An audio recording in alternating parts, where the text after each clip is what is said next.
If people were wearing shirts and that said, "I hate black people," would he be okay to say, "Don't come into my place with that"? And I think most people would be like, yeah.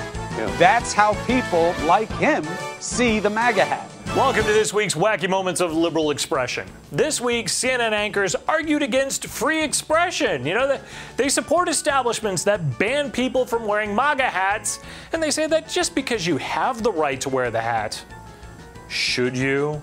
Right. So let's say this isn't so much about whether he has the right. It's about whether or not it is right. And here's my problem on this issue. Ordinarily, I'd go down the line, look, be bigger than that. But I don't want to fall into the trap of underselling the significance of the trigger of the expression to people. I think the more appropriate analogy to say is if people were wearing shirts and that said, "I hate black people," would he be okay to say, "Don't come into my place with that"? And I think most people would be like, yeah. That's how people like him see the MAGA hat. So does that make it okay? I think that's the right question. Well, and the thing is, should you? But just because you, but just because you have the right, does it mean that you should?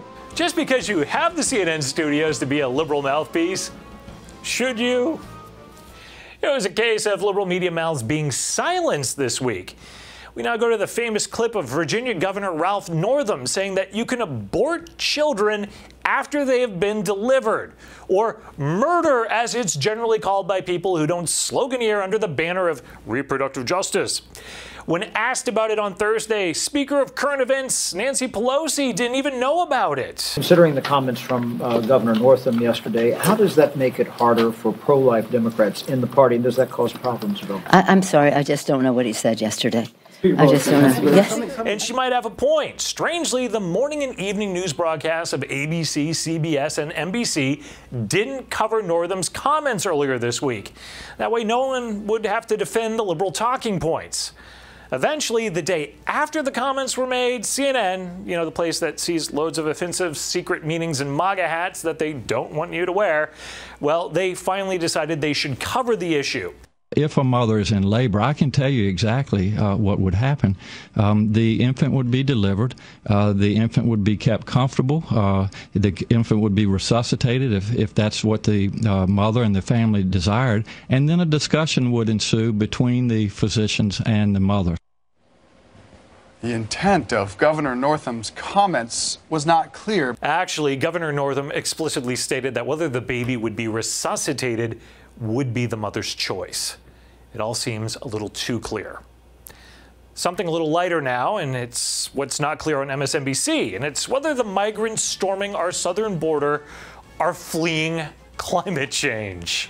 And there's no more arable land left, and there's no trees left, and people are moving north into Europe. And in our country, in our hemisphere, it's people from Central and Latin America moving north, because how much is climate related to that migration pattern?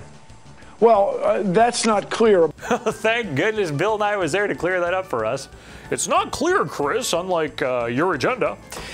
If it's not climate change to Matthews, then the reason for border storming is Trump's decision to level sanctions against Venezuela's murderous Nicolas Maduro regime. Aren't we, through our sanctions we're pushing now against Venezuela, causing more migration, more problems for that country economically? Well, a lot of people have already spilled out. There's probably 3 million refugees in the states around Venezuela. Yeah, because socialism sucks, but, you know, let's not mention that. You know what else sucks at MSNBC? Well, I know you have a lot of answers, but really the main one is facts. Katie Tur really doesn't like them, so don't bring them up.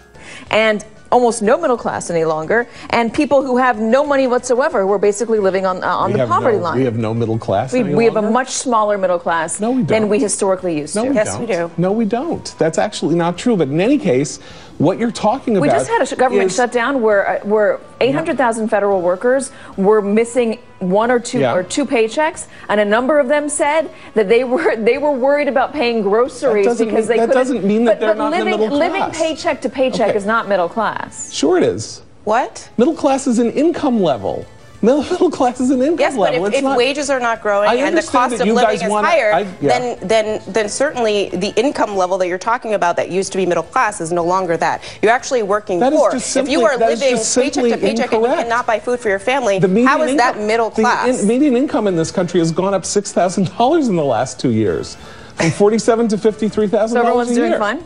We're almost out of time here, but before we go, a liberal media warning for all of you.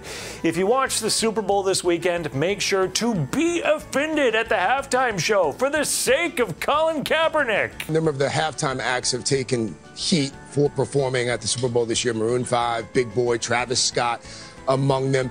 Does Colin Kaepernick see their participation during the halftime show as some sort of personal affront? I think what it says is, number one, they do take a lot of heat, and I think rightfully so. I mean, the idea that you're going to basically cross a picket line, because that's what they're doing. They're crossing an intellectual picket line. Please, folks, look both ways and turn off the mainstream media before crossing the liberal intellectual picket line. That is all the time we have. I'm Eric Scheiner for MRC TV. I'll see you again next week.